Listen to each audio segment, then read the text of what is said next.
Party ने अपने 29 प्रत्याशियों के नामों की घोषणा की है और हमारे साथ उत्तर पश्चिमी लोकसभा से सांसद चंदौलिया जी हैं और इस लोकसभा क्षेत्र से 5 सीटों पर नामों की घोषणा की है। सांसद जी, जो 5 सीट आए हैं हम उस पर बात करते हैं। कितने तैयार हैं आप लोग और जो नाम की घोषणा की गई है उसको लेकर के क्या मानते हैं आप यहाँ इस बार जो दावा कर रहे हैं आप? देखिए, 29 लोगों की सूची आई है और उसमें जीतेंगे, निश्चित तौर पर जीतेंगे। एक कैंडिडेट देखो जिनको बादली से लड़ाया है, देव हमारे चौधरी जी, दीपक चौधरी जी देखो आ गए हैं उत्साह के साथ। हम सब आ चुके हैं और मैं इनको बधाई देता हूँ, शुभकामनाएं। और ये बादली विधानसभा में भारतीय जनता पार्टी की पताका को फहराएंगे और 29 के 29 लोग हमारे और बाकी 31 हम चुनाव 100% जीतेंगे और सरकार बनाएंगे। डिसिप्लिन की बात तो भारतीय जनता पार्टी करते रही है, लेकिन एक सीट पर 18 से 20 लोगों के नामों की चर्चा हुई थी।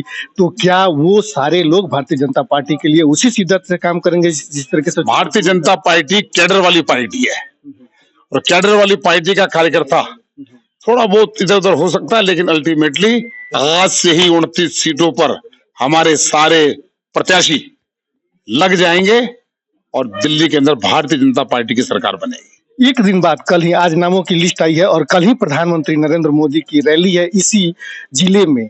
कितना उत्साहवर्धक रहने वाला है और ये कितना चुनाव को जबरदस्त उत्साह रहने वाला है। 50,000 लोग कल प्रधानमंत्री जी को सुनने के लिए आएंगे। इतनी बड़ी सौगात प्रधानमंत्री जी ने मेरे आग्रह पर दी है। मैंने चुनाव में वायदा किया था कि रिठाला से बवाना नरेला मेट्रो आएगी तो आएगी और मैं धन्यवाद करना चाहता हूं प्रधानमंत्री का, मेरे प्रिय महबूब नेता का।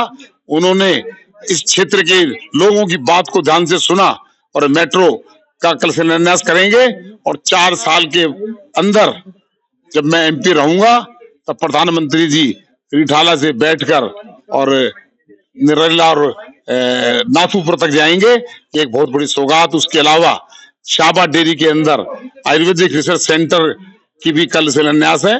कल 9 बजे मैं वहां पूजा में बैठूंगा। 100 बेड का हॉस्पिटल होगा और आयुर्वेदिक पर स्टूडेंट रिसर्च करेंगे।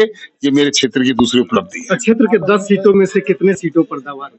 देखिए, मैं 10 में से 9 सीटों पे जीता था और भारतीय जनता पार्टी का कार्यकर्ता 10 में से 9 तो 100% और हम जो है उस सीट को भी लाएंगे, क्योंकि जितने आरोप उस सीट के ऊपर हैं उस एमएलए के, तो उनको पता लगेगा कि दिल्ली दूर हो चुकी है।